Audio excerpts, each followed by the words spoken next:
आज के इस वीडियो लेक्चर में हम लोग बात करेंगे कि किसी भी नॉन कंडक्टिंग सॉलिड स्फीयर में पोटेंशियल का डिस्टेंस के साथ वेरिएशन कैसा होता है।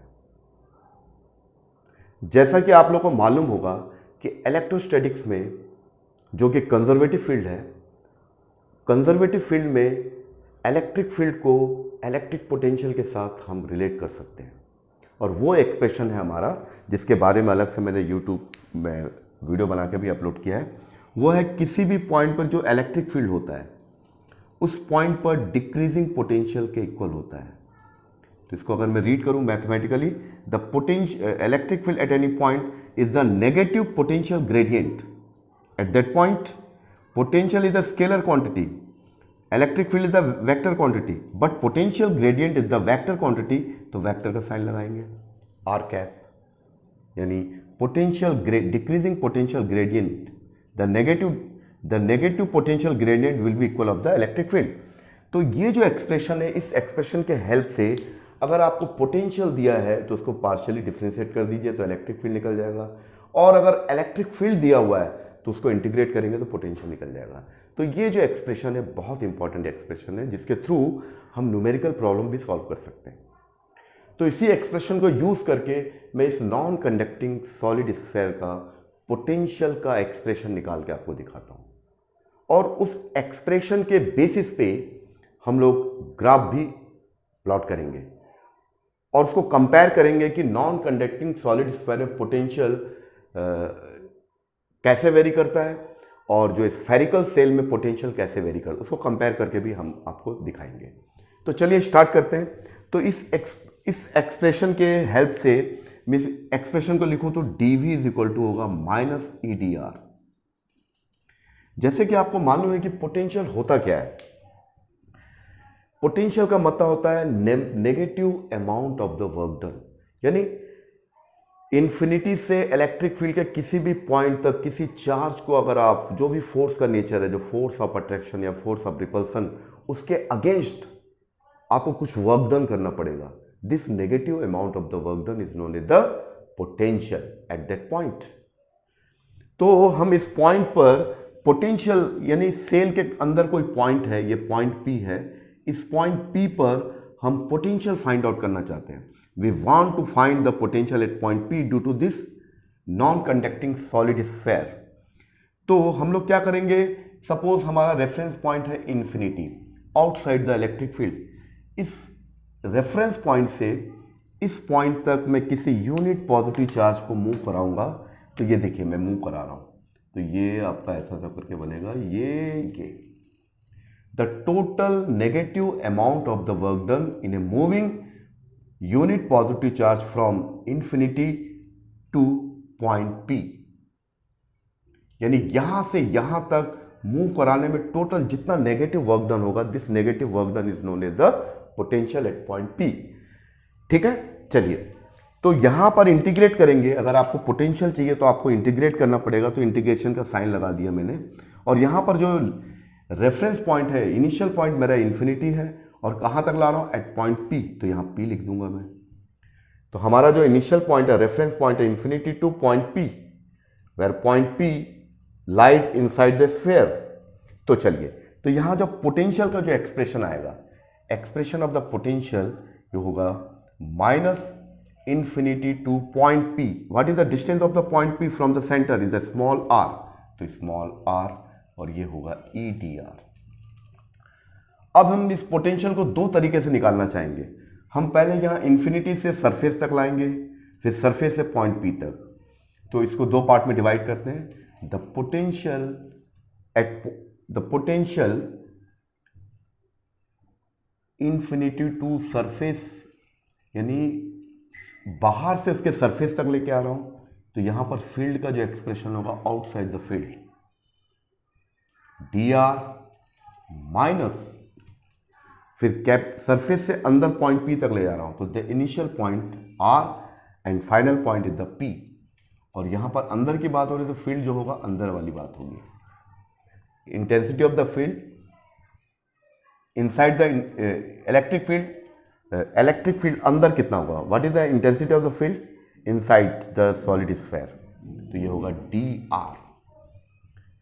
बस आपको क्या करना है, ई नॉट की वैल्यू यहां उठा कर रखना है, ई इनसाइड की वैल्यू रखना है। जैसे कि आपको मालूम होगा, इसके ऊपर मैंने अलग से एक वीडियो बनाया है, किसी नॉन कंडक्टिंग सॉलिड स्फीयर, ये नॉन कंडक्टिंग सॉलिड स्फीयर है, इसकी वजह से जो फील्ड होता है, एक तो बाहर कितना होगा, अगर when the observation point lies outside the sphere non conducting, तो ये होगा 1/4 pi epsilon naught Q upon small r square.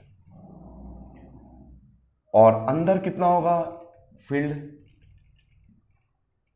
Point P पर फील्ड अंदर होगा rho small r 3 epsilon naught. Here rho is the volume charge density, और ये value होगी Q upon total volume of the non conducting solid sphere. ये अब ये रो की वैल्यू को यहाँ रखोगे तो आपके पास जो अंदर जो फील्ड की जो वैल्यू होगी, the intensity of the field inside sphere के अंदर जो फील्ड की जो वैल्यू होगी in terms of the Q, तो ये हो जाएगा Q upon 4/3 pi R Q, और ये R तो रहेगा ही, और ये हमारा आएगा 3 एप्सिलॉन नॉट। तो ये 3 कैंसिल हो गया। Intensity of the field inside अंदर की ओर, तो ये हो गया Q R अपॉन 4, और 3 तो कैंसिल हो गया, पाई एप्सिलॉन नॉट R क्यू। तो ये अंदर कितना फील्ड होगा, क्योंकि जब मैं ऑब्जर्वेशन पॉइंट को या यूनिट पॉजिटिव चार्ज को सरफेस से अंदर की ओर ला रहा हूँ तो अंदर वाले फील्ड को यहाँ लिखना पड़ेगा, जब मैं बाहर से सरफेस तक ला रहा हूँ तो बाहर वाला एक्सप्रेशन लिखना पड़ेगा। और इस वैल्यू को अगर आप यहाँ रख दोगे और इसको इंटीग्रेट करोगे, फिर लिमिट यूज करोगे, तो आपके पास एक्सप्रेशन मिल जाएगा। तो उसको मैं आपको करके दिखाता हूँ। तो यहाँ पर intensity of the field outside inside, outside कहाँ है हमारा, ये आउटसाइड इतना है और इनसाइड हमारा ये, बस इसको रख के इंटीग्रेट करेंगे। चलिए इसको मैं करके आपको दिखाता हूं। तो यहां पर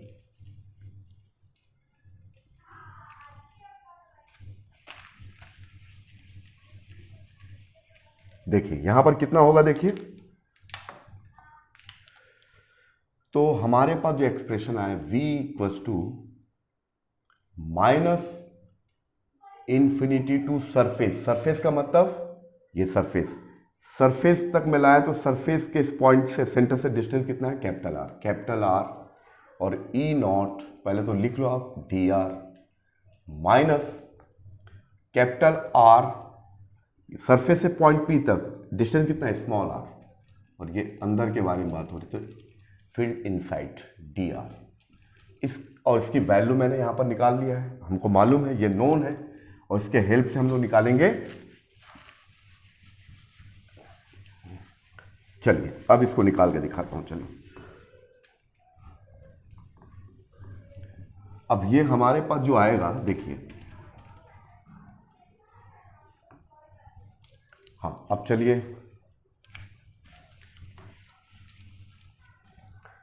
हाँ v इक्वल्स टू होगा minus infinity to capital R, E naught का मतलब हो गया 1/4 pi epsilon naught Q upon R square, minus capital R to small R, inside जब फील्ड जो होगा क्यू, और यहाँ डी आर लिखना भूल गया, D R integration with respect to D R, Q R upon 4 pi epsilon naught R cube, और ये डी आर, इसको इंटीग्रेट करेंगे। यहाँ जो कांस्टेंट है उसको बाहर निकालते हैं, तो यहाँ पर जो कांस्टेंट है minus Q upon 4 pi epsilon not, और ये इन्फिनिटी टू आर, और 1/r को लिख सकता हूँ r पावर -2 डी आर, और यहाँ पर जो है q, और ये पूरी वैल्यू कांस्टेंट है, तो q upon 4 pi epsilon naught capital R cube, और लिमिट होगा r कैपिटल R टू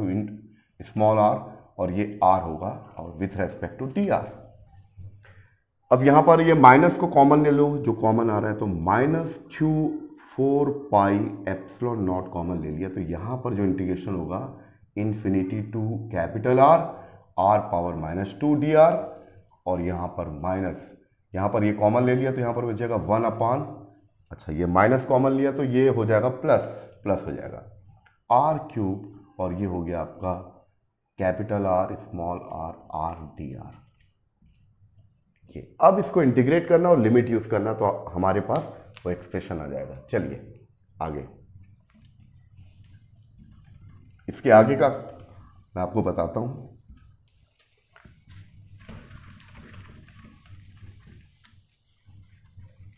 इसके आगे होगा, देखिए अब ये आपको मालूम इसका कितना होगा V,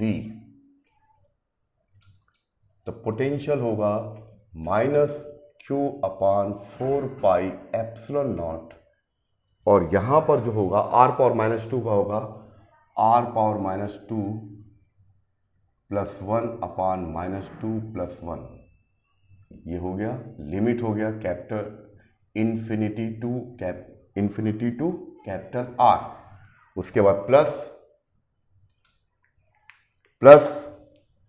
यहां पर होगा 1/r³ और यहां पर होगा r का, ये होगा r² 2 और लिमिट होगा आपका capital R to small r।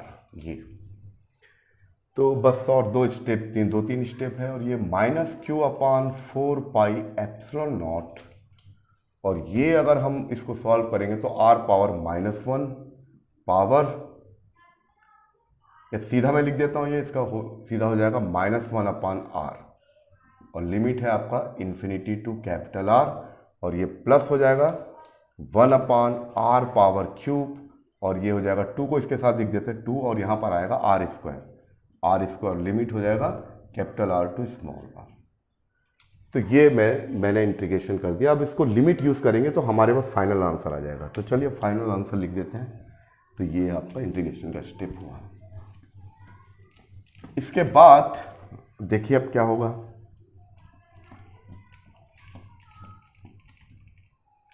तो हमारे पास जो एक्सप्रेशन आ रहा है वो क्या है, देखिए।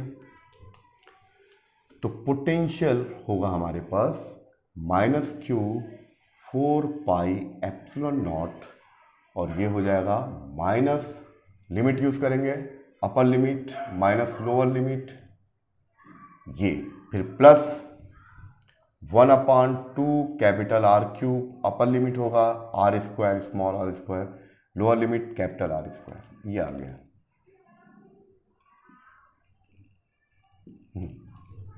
तो ये होगा V = -Q/4πε0, और ये हो जाएगा -1/r, ये तो 0 हो जाएगा, और प्लस 1/2r³, और ये r² माइनस कैपिटल R²। इसको सिंप्लीफाई कर लेते हैं।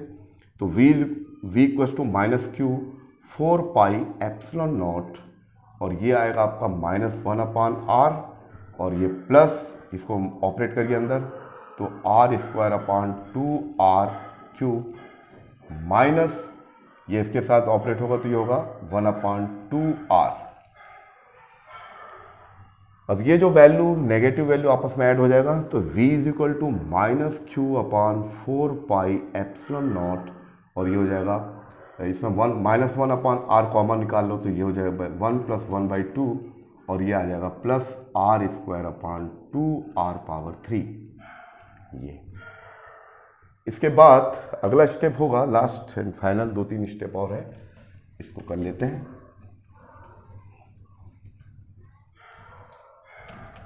देखिए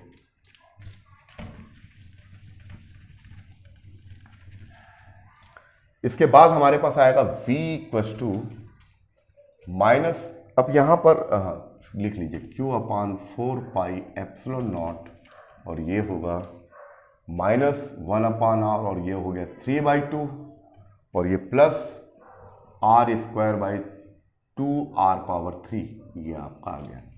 अब इसके बाद आएगा माइनस, तो ये हो गया -Q/4πε0, ये हो जाएगा -3/2r प्लस r²/2r⁻3। तो माइनस कॉमन निकालिए यहाँ पर, तो V = होगा प्लस Q/4πε0, और ये आ गया आपका, इसको लिख लो 3/2r माइनस r²/2r³। अब इसके बाद एलसीएम ले लो, इसको थोड़ा स्टैंडर्ड फॉर्म में लिख लो, Q/4πε0, तो ये आपका हुआ इसमें 2r³ कॉमन, इसका एलसीएम आ जाएगा तो ये होगा 3r² और ये r²। तो इसको थोड़ा रीअरेंज करके फाइनली मैं लिखूंगा 1/4 epsilon naught q 3r² minus r² upon 2r⁻3। तो this is the desire expression of the potential due to the non conducting solid sphere. ये जो एक्सप्रेशन है इसके बेसिस पे कुछ क्वेश्चन कॉम्पिटिटिव लेवल में पूछे जाते हैं। तो आपको क्लियर हुआ कैसे करना है? अब इसका मैं लिख देता हूं और उसके बेसिस पे कुछ क्वेश्चन हम लोग डिस्कस करते हैं। तो ये इसका एक्सप्रेशन आ गया हमारे पास। क्या एक्सप्रेशन आया हमारे पास? जो एक्सप्रेशन आया है वो बहुत इंपॉर्टेंट है, उसी के बेसिस पे 2-3 क्वेश्चन आते हैं एग्जाम में। तो अभी हम लोग स्टडी कर रहे थे कि अगर आपको इलेक्ट्रिक फील्ड मालूम है तो आप किसी भी नॉन कंडक्टिंग सॉलिड स्फीयर का पोटेंशियल फाइंड आउट कर सकते हो। तो ये हमारा नॉन कंडक्टिंग सॉलिड स्फीयर है। यहाँ पर मैंने P पॉइंट पर जो r डिस्टेंस परसेंट, यहाँ इसका जो पोटेंशियल आया 1/4 एप्सिलॉन नॉट Q, इस पर टोटल चार्ज जो वॉल्यूम चार्ज डिस्ट्रीब्यूशन है Q है, और 3r² minus small r² upon 2 capital R³। ये बहुत इंपॉर्टेंट एक्सप्रेशन है। अब देखिए इसमें बहुत सारे केसेस r यहाँ पर वेरिएबल है, बाकी तो कांस्टेंट है। तो r की वैल्यू वेरी करिए। तो case number 1 first, r = 0, the potential at the centre of the solid sphere. तो r = 0 रखोगे तो क्या आएगा? v = 1/4 epsilon naught q 3r² minus 0² upon 2r³। तो ये आपका एक्सप्रेशन जो आएगा 1/4 एप्सिलॉन नॉट q, और ये तो 3r² हो जाएगा और ये 2r³। तो ये इससे कैंसिल होगा, r बचेगा नीचे। तो v = 3/2 1/4 epsilon naught q upon r। आपको अच्छी तरह मालूम होगा कि किसी भी स्फेरिकल सेल में जिसमें चार्ज उसके सरफेस पर डिस्ट्रीब्यूट होता है, किसी भी स्फेरिकल सेल में जो पोटेंशियल का जो वेरिएशन होता है वो आपको मालूम होगा। इसके ऊपर मैंने एक अलग से YouTube में वीडियो भी डाला है। वो क्या है देखिए, ये जो है ये आपका हो गया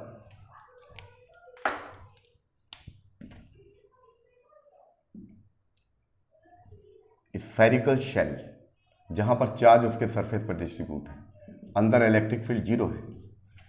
तो इसका जो ग्राफ बनता है variation of the potential with distance, तो ये ग्राफ कुछ इस टाइप का बनता है। ये यानी सेंटर से लेकर उसके सरफेस तक पोटेंशियल कांस्टेंट रहेगा, और जैसे सरफेस के बाहर जाओगे पोटेंशियल ऐसा डीके करेगा।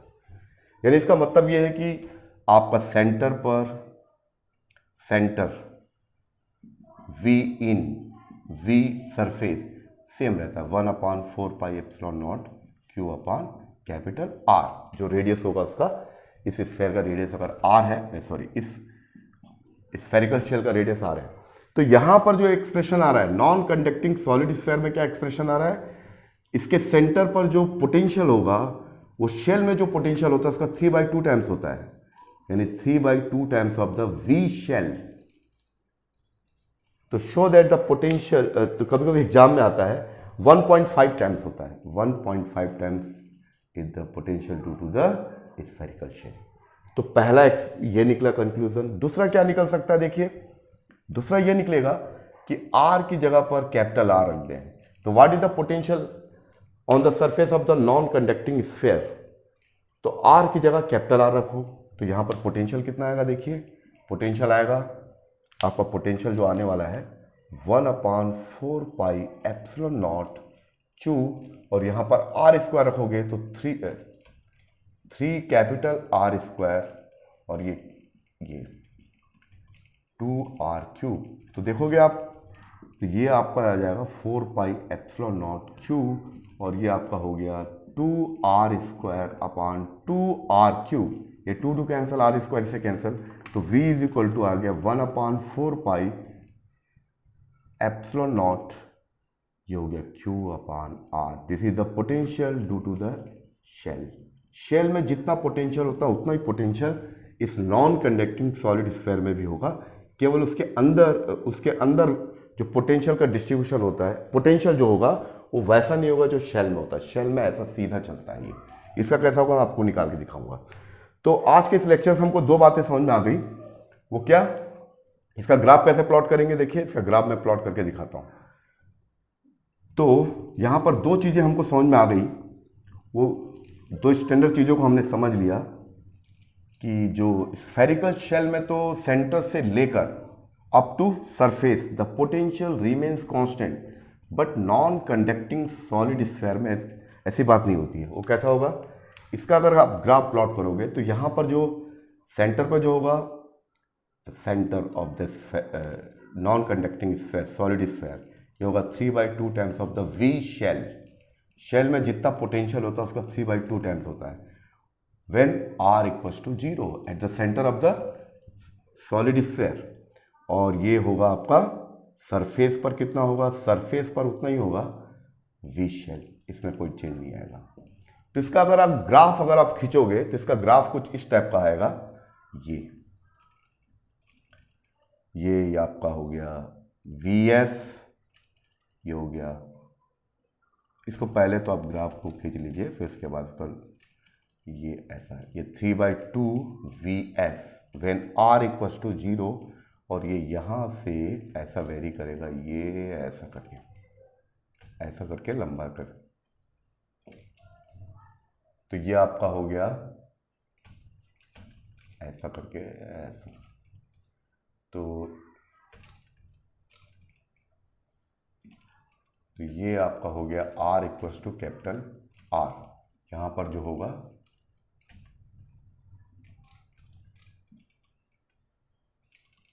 ये आपका हो गया